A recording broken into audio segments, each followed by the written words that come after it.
지난 설 명절 어떻게 잘 지내셨습니까? 저희 가족은 이번에는 큰 마음 먹고 지방에 계신 부모님을 찾아뵙고 돌아왔습니다.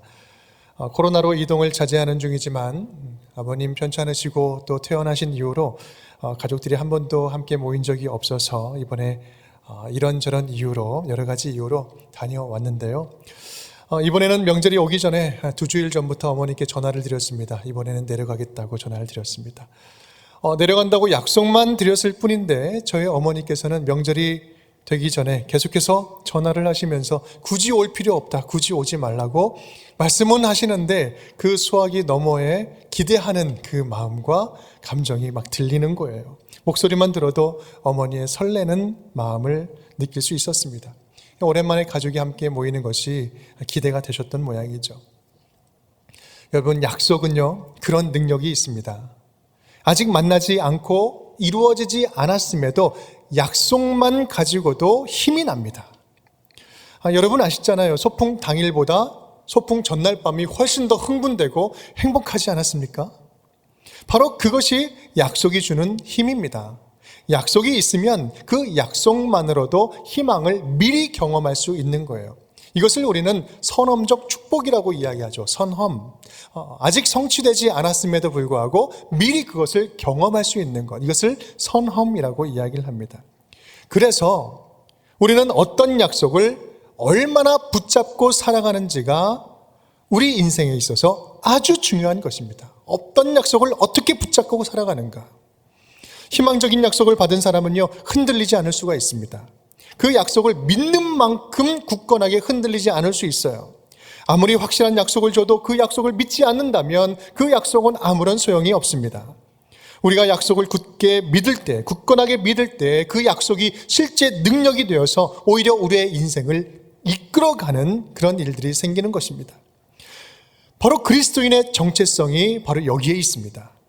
그리스도인이란 살아계신 하나님께로부터 분명한 약속을 받은 자녀들입니다.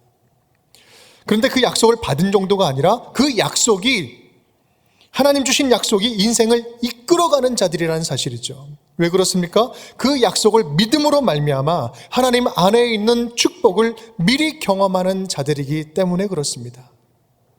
그래서 믿음의 세계는요, 믿음의 세계는 위대합니다. 히브리서 11장은 이렇게 말씀하시죠. 믿음은 바라는 것들의 실상이요, 보이지 않는 것들의 증거니. 비록 당장에 눈에 보이는 변화도 없고 절망이 눈앞을 가린다 할지라도 아버지 하나님의 약속이 있는 한, 그리고 그 약속을 굳세게 믿는 한, 우리는 그 약속 안에서 결코 넘어질 수 없다라는 거예요. 넘어지지 않는다는 말씀입니다. 왜 그렇습니까? 우리 하나님은 당신이 하신 약속을 반드시 지키시는 분이기 때문에 그렇습니다. 민수기 23장 말씀입니다. 하나님은 사람이 아니시니 거짓말하지 않으시고 인생이 아니시니 후회가 없으시도다. 다 함께, 어찌 그 말씀하신 바를 행하지 않으시며 하신 말씀을 실행하지 않으시랴. 아멘. 하나님께서 하신 말씀은 반드시 당신께서 이루신다는 말씀이에요. 그렇다면 하나님이 우리에게 주시는 약속에는 어떤 것들이 있을까요? 오늘부터 우리 약속이 이끄는 사람들이라는 주제로 주일 말씀을 나누려고 합니다. 우리 시리즈로 말씀을 나누려고 하는데요. 우리에게 주시는 그 약속들을 찾아서 떠나려고 합니다. 오늘 우리에게 주시는 하나님의 약속은 어떤 약속인가? 또한 우리는 그 약속을 얼마나 신뢰하며 얼마나 믿으면서 그 약속을 따라갈 것인가? 믿음의 선배들은 어떻게 약속을 붙잡고 따라갔는지 함께 살펴보면서 약속의 말씀 위에 더욱더 믿음이 견고해지는 우리 운정의 모든 가족 식구들이 될 수 있기를 주님의 이름으로 축복합니다. 성경은 한마디로 말하면요, 하나님이 주신 약속의 책입니다. 성경을 두 권으로 이야기하죠. 신약, 구약. 여기서 신약, 구약, 약할 때 약속이라는 뜻이죠. 영어로 말하면 New Testament, Old Testament. 테스트먼트라고 이야기를 합니다. 이것은 증거로 주는 약속이라는 의미가 담겨져 있습니다. 성경에서 약속을 의미하는 그 단어가 또 다른 단어가 있어요. 커버넌트라는 단어가 있는데 언약이라는 뜻이죠. 이것은 두 상대가 함께 계약을 맺는 계약 관계로서 지키는 약속을 의미합니다. 그런데 성경을 얘기할 때는 테스트먼트라고 이야기해요. 여기에 담겨진 의미는 확실한 믿음을 주기 위해서 증거로 주는 약속이라는 거예요. 성경 말씀에는 약 1260개의 약속이 들어있다고 합니다. 이 모든 약속들은 확실한 믿음을 주기 위해서 증거로서 약속을 주셨다는 거예요. 약속의 말씀은 믿음을 위한 것이고, 또한 믿음은 약속의 말씀, 하나님의 약속을 완성시킨다는 말씀입니다. 그래서 믿음과 약속은 함께 갈 때 능력이 되는, 실제 능력이 되는 말씀인 거예요. 함께 따라하겠습니다. 하나님의 약속은 지금도 살아 있습니다. 하나님의 약속은 지금도 살아 있습니다. 창세기는 하나님이 주시는 약속의 시작을 보여주는 이야기입니다. 하나님은 세상을 창조하시고 에덴 동산에서 인간에게 영생할 수 있는 기회를 주셨습니다. 동산 중앙에 두 나무가 있었죠. 선악을 알게 하는 나무와 또 다른 어떤 나무입니까? 생명나무를 주셨어요. 선악을 알게 하는 나무를 따먹지 않으면 생명나무는 언제든지 열려 있었던 거예요. 여러분, 이것은 우리 인간이 하나님과 영원히 함께 살 수 있는 영원한 생명을 약속받은 그 모습을 보여주는 것입니다. 그런데 최초의 인간인 아담과 하와가 이 선악과를 따먹으면서 죄를 범함으로 말미암아 하나님이 주신 약속이 깨지고 하나님과의 관계가 단절되는 영적인 죽음이 시작된 것입니다. 하나님은 이 깨진 관계를 회복해 주시려고 새로운 구원의 역사를 비로소 시작하셨는데, 그것은 바로 믿음으로 이 하나님과의 깨어진 관계를 회복하는 길을 열어주신 거예요. 그것이 바로 오늘 본문 창세기 12장 1절부터 시작되는 족장의 이야기, 아브라함의 이야기인 것입니다. 사실 오늘 본문에 나타나는 이 약속의 의미를 제대로 이해하려면요, 이전까지 있었던 그 원역사 속에 나타난 하나님의 마음을 헤아리는 것이 중요합니다. 하나님은 어떤 마음을 품고 계셨을까? 세상을 지으시면서 창조하실 때 하나님의 마음은 어떠셨을까? 하루하루 창조하면서 만들어낼 때 하나님께서는 너무나 기뻤죠. 마지막 날 여섯째 날 사람을 지으시고 나서 보시기에 심히 좋았더라. 정말 기뻤던 거예요. 그 안에는 사랑과 기쁨 그 자체였어요. 에덴 동산, 말 그대로 에덴이라는 뜻은 기쁨이란 뜻이잖아요. 기쁨의 동산이었대요. 있었습니다. 그런데 피조물인 인간이 하나님의 말씀을 무시하고 선악과를 따먹을 때, 따먹는 순간 하나님은 가슴이 찢어지는 것을 경험하셨어요. 그 후로 어떤 일이 있습니까? 아담과 하와의 아들, 우리 가인, 최초의 살인자 가인이 그 아벨을 돌로 쳐 죽일 때 하나님의 가슴은 멍이 들고 하나님의 가슴에 못이 박히기 시작합니다. 죄악이 세상에 관영함, 가득함을 보시고 홍수로 진멸할 때에도 하나님의 마음은 너무나 아팠어요. 그래서 첫 번째 이 홍수를 심판하면서 첫 번째 언약이 나와요. 언약이라는 단어가 나오죠. 9장 11절 말씀, 내가 너희와 언약을 세우리니 이제 다시는 이 홍수로 너희를 멸하지 아니하겠다. 하나님께서는 다시 이 홍수로 멸하지 않겠다. 이게 하나님의 마음이에요. 하나님의 보호하심의 마음이에요. 하나님은 또한 우리 바벨탑으로 교만했던 그 인간들을 흩어버리실 때 하나님의 마음도 함께 무너졌던 거예요. 함께 아프셨던 거예요. 그럼에도 불구하고 우리 하나님은 죄악에 빠진 인간을 포기하지 않으시고 그들을 구원할 방법을 찾으셨습니다. 바로 그 방법이 믿음의 조상 아브라함을 세우시고 택하시고 당신의 백성들을 만들어서 구원의 역사를 시작하신 것이죠. 여러분, 지금 그 원역사에 있었던 그 창세기의 이야기를 한번 쭉 살펴보았습니다. 이 창세기의 이야기를 보면, 가만 보면요, 이거는 하나님의 짝사랑 이야기 같아요. 하나님이 창조하실 때 그 약속하셨던 영원한 약속, 영원한 생명의 약속을 당신께서 지키시려고 하나님을 떠난 인간들을 결단코 포기하지 않고 끝까지 적극적으로 찾아와서 계속해서 살 기회를 주시는 거예요. 관계 회복될 기회를 주시는 거예요. 여러분, 지금 우리를 향한 하나님의 마음이 바로 그렇습니다.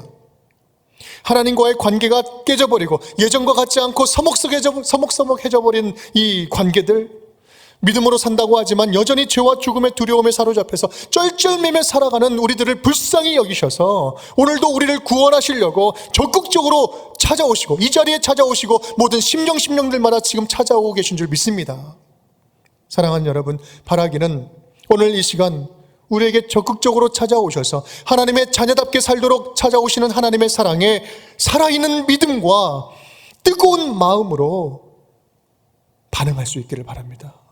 밋밋한 반응이 아니라 뜨거운 마음으로 반응하는 거예요. 성경에 나타난 약속은 앞서 말씀드린 바와 같이 1260개 아주 다양하게 등장을 합니다. 다양한 모습으로 나타나요. 그런데요, 모든 이 약속의 근본은 하나로부터 시작을 합니다. 그것은 바로 하나님과의 온전한 관계가 회복되는 것입니다. 하나님과의 친밀한 관계가 회복되는 거예요. 하나님의 자녀다운 자녀가 되는 거예요. 영적인 채널을 하나님께 맞추고 하나님과의 그 친밀한 관계를 회복하는 것, 바로 그것부터 성경에 나타난 모든 약속이 그때부터 성취되기 시작하는 것입니다. 지금 이 자리에 있는 우리 모두가 오늘도 그렇게 우리를 살리시려고 적극적으로 찾아오시는 그 하나님을 친밀하게 만남으로 말미암아 더욱더 믿음이 견고해지는, 흔들리지 않는 믿음의 자녀가 될 수 있기를 주님의 이름으로 축복합니다. 함께 따라하겠습니다. 믿음으로 관계는 회복될 수 있습니다. 믿음으로 관계는 회복될 수 있습니다. 오늘 본문의 약속 말씀은 명령으로 시작합니다. 우리 1절 말씀이죠. 함께 여호와께서 아브라함에게 이르시되 너는 너의 고향과 친척과 아버지의 집을 떠나 내가 내게 보여줄 땅으로 가라. 아멘. 보여줄 땅으로 가라. 아직 보여주지도 않았어요. 아직 듣지도 못하고 보지도 못한 곳으로 일단 떠나라는 말씀입니다. 하나님의 약속은 이전에 익숙했던 것에서 떠나는 것으로 시작을 합니다. 없으면 죽을 것 같이 의지하던 것, 하나님 없이도 나를 안전하게 지키고 있던 그것을 과감하게 벗어버리고 과감하게 떠나야만 하나님의 인도하심이 실제가 될 수 있는 것입니다. 우리 히브리서 11장 8절 말씀 밑줄 친 부분만 읽어볼까요? 믿음으로 부르심을 받았을 때 순종하여 갈 바를 알지 못하고 나아갔으며. 히브리서에서는 이렇게 이야기해요. 믿음으로 부르심을 받았을 때 순종하여 갈 바를 알지 못하면서 떠났다. 우리가 잘 알듯이 어디로 가야 할지 모르면서 그 말씀만에 순종해서 떠나는 것입니다. 여러분, 지금 말씀을 받은 게 하란이에요. 그리고 정착하는 곳이 세겜입니다. 지금 그 거리가 얼마나 되시는지 아십니까? 직선 거리로 800km예요. 길 따라가면 한 1200km 정도 됩니다. 지금으로 따지면 서울부터 부산까지 한 2번 정도 왕복하는 거리예요. 아주 먼 거리입니다. 여러분, 지금 따라갔다라고 이야기하는 것은 단순한 순종이 아니라 목숨을 건 절대 순종이었어요. 절대 믿음이었던 것입니다. 그에게 있었던 건 단 하나예요. 다른 거 아무것도 없어요. 그에게 주셨던 하나님의 말씀, 그 말씀만 듣고 말씀만 쫓아갔던 것입니다.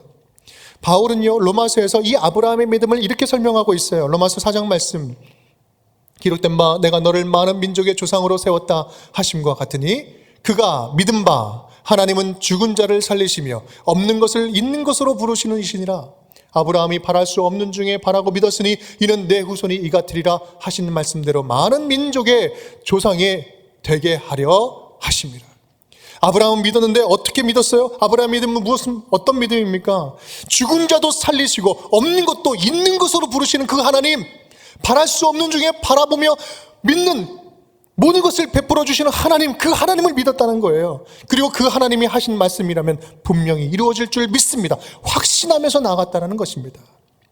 로마서 4장은 이렇게 이야기합니다. 함께 읽겠습니다.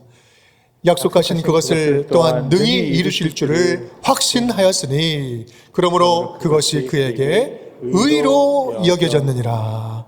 아멘. 바랄 수 없는 중에 바라고 없는 중에 있는 것처럼 부르시는 하나님을 믿고 나아갔을 때, 확실하게 믿을 때 그것을 의로 여기셨다라는 거예요. 의로 여겨졌단 말은 하나님과의 관계의 회복의 문이 열렸다는 거예요. 믿음 하나로 하나님과 완전하게 접속할 수 있게 되었다는 말씀입니다. 이것은요, 이제부터 하나님의 약속을 믿는 모든 자에게 구원의 문이 활짝 열렸다는 것을 말씀하고 있어요. 여러분, 우리가 지금 믿는 이 믿음의 삶 너무나 당연하게 받아들이니까 얼마나 감격적인지 모르는 거죠. 여러분, 믿음으로 구원의 길이 열렸어요. 하나님과 깨어진 관계 속에서 우리는 결코 하나님의 자녀가 될 수 없는 존재였는데 이제는 믿음의 법으로 하나님의 자녀가 되는 길이 열린 것입니다. 이것은 은혜예요. 이 일을 완성하기 위해서 오신 분이 누굽니까? 바로 예수 그리스도. 우리는 예수 그리스도를 구주로 믿고 영접함으로 말미암아 하나님의 자녀가 되는 놀라운 권세와 특권을 누리게 되었습니다. 할렐루야. 로마서 3장 말씀, 모든 사람이 죄를 범하였음에 하나님의 영광에 이르지 못하더니 그리스도 예수 안에 있는 속량으로 말미암아 하나님의 은혜로 값없이 의롭다 하심을 얻은 자 되었느니라. 예수님이 오신 목적이 바로 여기 있다는 것입니다. 예수님이 그래서 이 땅에 오셨어요. 믿음의 길, 믿음의 대상이 되어주시고 믿음의 표본이 되어주시고 믿음의 길이 되어주시기 위해서 이 땅에 오셨다라는 말씀입니다. 내가 곧 길이요 진리요 생명이니 나로 말미암지 않고는 아버지께로 올 자가 없느니라. 유일한 길로 오셨다는 거예요. The way, I'm the way. 다른 길은 없어요. 그래서 우리는 예수 그리스도 없이는 하나님께 갈 수가 없는 겁니다. 사도행전 4장 12절 말씀 함께 읽겠습니다. 다른 이로서는 구원을 받을 수 없나니 천하 사람 중에 구원을 받을 만한 다른 이름을 우리에게 주신 일이 없음이라 하였더라. 아멘. 다른 이로서는 구원을 받을 수 없나니 천하 사람 중에 구원을 받을 만한 다른 이름을 우리에게 주신 이름. 예수님만이 유일한 길, 그 믿음의 길을 열어주신 거예요. 여러분, 너무나도 당연한 이야기를 너무 진지하게 하니까 여러분 당황스러우십니까? 여러분, 이게 복음 아닙니까? 이게 우리에게 주신 진짜 기쁜 소식 아닙니까? 예수 그리스도로 말미암아 우리가 하나님을 만날 수 있고 하나님의 자녀가 되는 특권을 얻었어요. 예수님을 삶의 주인으로 믿고 영접하기만 하면 우리의 삶 가운데 하나님 나라가 임하는 거예요. 천국의 삶이 시작되는 것입니다. 여러분, 돈은 없어도 믿을 수 있어요. 돈이 없어도 믿을 수 있어요. 건강이 없어도 믿을 수 있어요. 내일 모레 하나님이 부르셔도 우리는 믿을 수 있어요. 환경이 달라도 믿을 수 있습니다. 경험이 다르고 아무것도 가진 게 없어도 살아있고 숨쉬고만 있으면 믿음은 가능한 것입니다. 믿는 것은 모두가 가능해요. 믿음으로 하나님의 자녀가 될 수 있다는 것은요, 모든 자에게 차별 없이 주시는 하나님의 구원의 기회요, 축복이요, 은혜인 것입니다.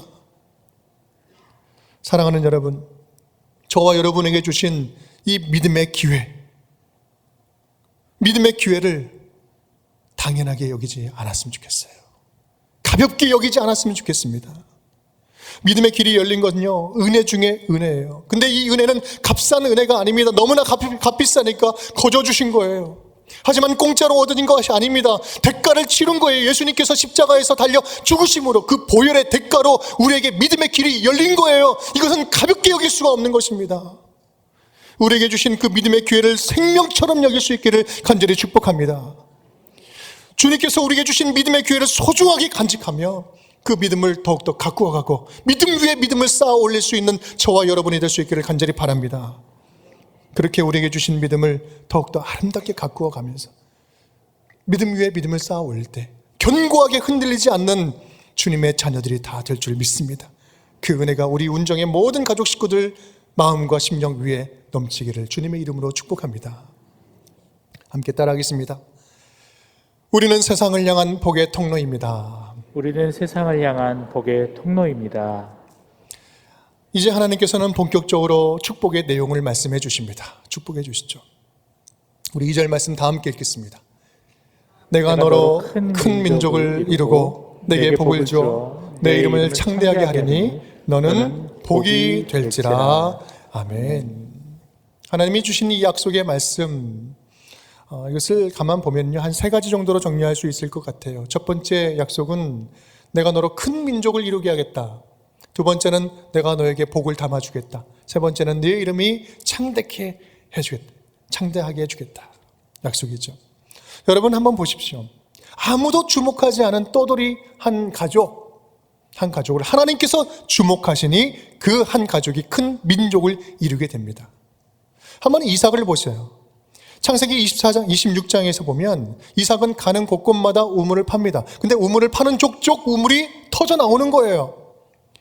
우물을 팔 때마다 샘물이 터져요. 주변에서 시기하면서 자꾸 뺏으려고 합니다. 그러면 달려들면 우물을 줘버리고 또 다로 피해가지고 또 파요. 또 파면 또 샘물이 열려요. 또 시비 걸면 또 움직입니다. 여러분, 그렇게 움직여요. 여러분, 당시에 우물 하나만 파도 한 족속이 생존할 수 있는 어마어마한 축복입니다. 근데 파는 족족 샘물이 열리는 거예요. 그렇게 우리 이삭 가족은 번성하게 되고 거부가 됩니다. 여러분, 이것은 무엇을 이야기하는 걸까요? 하나님의 축복을 우물물이 터져나와서 그 물이 흘러가는 것처럼 주변에 흘려보내는 거예요. 주변에 흘러가게 하는 겁니다. 단순하게 큰 민족을 이루게 하겠다, 그냥 너 하나 잘 먹고 잘 사는 그 민족이 되게 하겠다는 것이 아니라 그 하나님의 축복을 흘려보내는 거룩한 백성이 되게 하겠다라는 말씀이 담겨져 있는 것입니다. 또 이름을 창대하게 하겠다라는 말씀의 의미는 무엇일까요? 그들이 가는 곳곳마다 이 아브라함 민족, 아브라함 이름이 유명해진다는 말씀이죠. 당시 한 민족이 생존하고 그 이름을 남길 수 있는 것은 그들의 신이 위대해서 그들을 잘 보호해 주기 때문에 가능하다라고 당시 사람들은 믿었습니다. 가는 곳곳마다 아브라함의 이름이 남겨진다는 것은 아브라함과 동행하시는 여호와 하나님의 이름이 남겨지고 선포되고 전파된다는 말씀이에요. 약속의 땅에 들어갈 때, 가나안 땅에 들어갈 때 그 여리고성의 라합이 그렇게 고백하지 않습니까? 여호수아 2장 말씀, 우리가 듣자 곧 마음이 녹았고 너희로 말미암아 사람이 정신을 잃었나니 너희의 하나님 여호와는 위로는 하늘에서도 땅 아래로는 땅에서도 하나님이시라. 상천하지의 하나님이다. 다른 어떤 신도 비교할 수 없는 하나님이다. 그들은 이 하나님을 경험하지 못했어요. 하지만 이스라엘 백성들의 소식을 듣는 순간 하나님을 만나고 있었던 것입니다. 이스라엘의 이름이 전해지는 곳곳마다 열방이 여호와의 이름을 들어요. 이것은요, 하나님이 그 영적으로 그 땅을 점령해 나가고 계신다는 말씀입니다. 쉽게 말하면 하나님 안에 있는 구원의 복을 가는 곳곳마다 흘려보내는 구원의 복덩이들이 되어라. 구원의 복덩이들이 되어라. 이 말씀인 거예요. 그래서 우리가 크리스찬으로서 정직하게 살아가는 것, 바르게 살아가는 것이 그래서 중요합니다. 내 이름을 드러내는 것이 아니라 내 안에 살아계신 하나님의 이름을 드러내는, 하나님의 영광을 드러내는 존재이기 때문에 그렇습니다. 여러분, 아브라함이 받았던 복은 아브라함에게만 국한되는, 아브라함에게만 주는 그런 복이 결코 아니었습니다. 하나님의 복은 흘러갈 때 진짜 복이 될 수 있는 거예요. 오늘 3절 말씀 우리 함께 읽겠습니다. 너를 축복하는 자에게는 내가 복을 내리고 너를 저주하는 자에게는 내가 저주하리니 땅의 모든 족속이 너로 말미암아 복을 얻을 것이라 하신지라. 아멘. 땅의 모든 족속이 너로 말미암아 복을 얻을 것이니라, 받을 것이니라. 하나님이 복을 담아주시는 목적이 담겨져 있는 거예요. 아브라함을 택하시고 부르시고 또 큰 민족을 이루게 하시고 복을 주어서 이름을 널리 창대하게 하신 목적은 하나님으로부터 멀리 떠난 세상으로 하여금 믿음으로 관계가 회복될 수 있다는 것, 하나님 다시 만날 수 있다는 것, 누구든지 믿기만 하면 하나님과 깨진 관계가 회복될 수 있다는 이 복음을 전하는 복의 통로가 되게 하기 위해서 부르셨다는 사실입니다. 여러분, 우리가 복의 통로가 된다는 것은 거창하거나 어떤 어려운 일이 아닙니다. 우리들의 일상 속에서 지금 있는 그곳에서 하나님의 사랑을 흘려보내고 복음을 전하고 실천하고자 하는 이 작지만 뜨거운 마음들이 모여서 일할 때 그곳에 사람의 회심이 일어나고 사람의 변화가 일어나고 하나님 나라가 세워지는 놀라운 복의 통로가 되는 줄 믿습니다. 오늘 하나님은 우리에게, 저와 여러분에게 너는 복이다, 너는 복덩이다라고 말씀을 합니다. 네가 접촉하는 곳곳마다 나의 복이 흘러가는 너는 거룩한 복의 통로가 될지어다. 이것이 저와 여러분이 하나님 자녀의 정체성이요, 또 오늘 아브라함을 통해서 우리에게 주시는 축복의 약속의 말씀인 줄 믿습니다. 그렇게 믿음직한 복덩이들이 되어서 지금 보냄받은 그 현장, 지금 있는 그곳에서 하나님 나라를 세우고 구원의 통로로 쓰임받는 주님의 자녀들이 다 될 수 있기를, 약속의 자녀들이 다 될 수 있기를 주님의 이름으로 축원드립니다.